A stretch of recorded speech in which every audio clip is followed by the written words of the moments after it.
జై power star అందరికీ నమస్కారం. ఇక్కడున్న మెగా అభిమానులకి, జనసేన నాయకులకి, దర్శకులకి, పెద్దలందరికీ మనస్ఫూర్తిగా నమస్కారాలు. ముందుగా అన్నయ్యకి జన్మదిన శుభాకాంక్షలతో మొదలు పెడుతూ, చిరంజీవి గారి గురించి చెప్పాలంటే నాకైతే ఆ ఎక్స్పీరియన్స్ అర్హత ఉందని అనుకోవట్లేదు. ఆయన గురించి మాట్లాడడానికి అందరు చెప్పారు, ఎంత చెప్పినా ఆయన గురించి తక్కువే అన్న అభిప్రాయం. చిరంజీవి గారి బర్త్డేని ఇలా ఉత్సవాల్లో జరుపుకోవడం అనేది నిజంగా మెగా అభిమానులు మరియు ఈ ఉత్సవాలను స్టార్ట్ చేసిన స్వామినాయుడు గారికి నిజంగా అభినందనలు.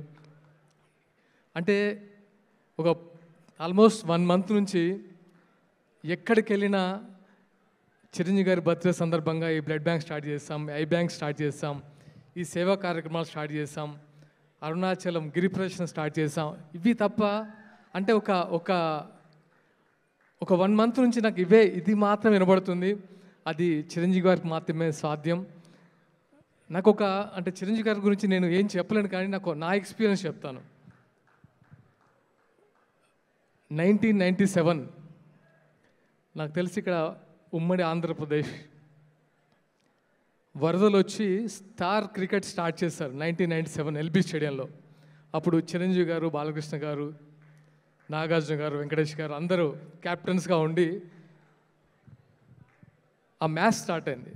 మేము ఎక్కడో విజయవాడలో గౌతంలో ఆ మ్యాచ్ కోసం ఆ రోజు హాలిడే తీసుకొని మెస్లో టీవీ పెట్టుకొని చూస్తున్నాం. బై డిఫాల్ట్ అందరం చిరంజీవి ఫ్యాన్స్, అక్కడ కొంతమంది బాలకృష్ణ గారి ఫ్యాన్స్. అంటే ఇక్కడ ఏ ఫ్యాన్స్ గురించి నేను యాడ్ చేయడానికి చెప్పట్లేదు, ఇన్సిడెంట్ చెప్తున్నాను అంతే.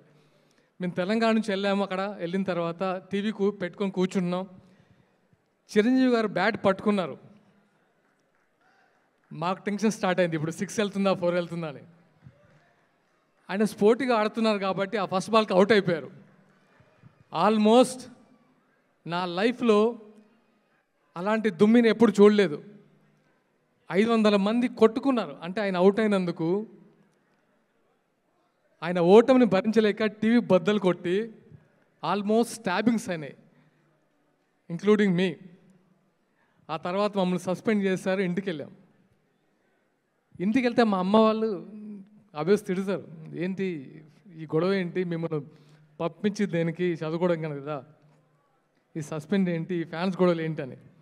కానీ మా ఫ్రెండ్స్ అందరం తర్వాత కలిసిన తర్వాత అనిపించింది, కామెడీకి కూడా చిరంజీవి గారు ఓడిపోవడం ఏంట్రా అని. That is Chiranjeevi. అంటే ఆయన ఓటమిని కామెడీకి కూడా తీసుకోరు. సో ఆ ఎక్స్పీరియన్స్ మనసులో అలా ఉండిపోయింది. నేను అప్పుడు యాక్టింగ్కి వస్తాను అనుకోలేదు. తెలియదు అంజనమ్మ గారు దగ్గరికి వస్తాను, నాగబాబు గారు చేరదీస్తారు, చిరంజీవి గారి దగ్గరికి వస్తాను, కళ్యాణ్ గారి దగ్గరికి వస్తానని నేను కళ్ళలో కూడా ఎక్స్పెక్ట్ చేయలేదు. నిజంగా ఇది డెస్టినీలా ఫీల్ అవుతాను. అండ్ ఎప్పటికీ మర్చిపోలేనిది ఒకటి అనిపించింది ఏంటంటే, ఇంత పెద్ద విషయం కింద ఉండడం నిజంగా చాలా సంతోషంగా ఉంది. అది మాత్రం చెప్పగలను. చాలా ధైర్యంగా ఉంది. ఇది ఎప్పటికీ మెగా కుటుంబానికి నిజంగా మనస్ఫూర్తిగా థ్యాంక్స్ చెప్తున్నాను. మెగా అభిమానులందరూ కూడా మనస్ఫూర్తిగా నా థ్యాంక్స్.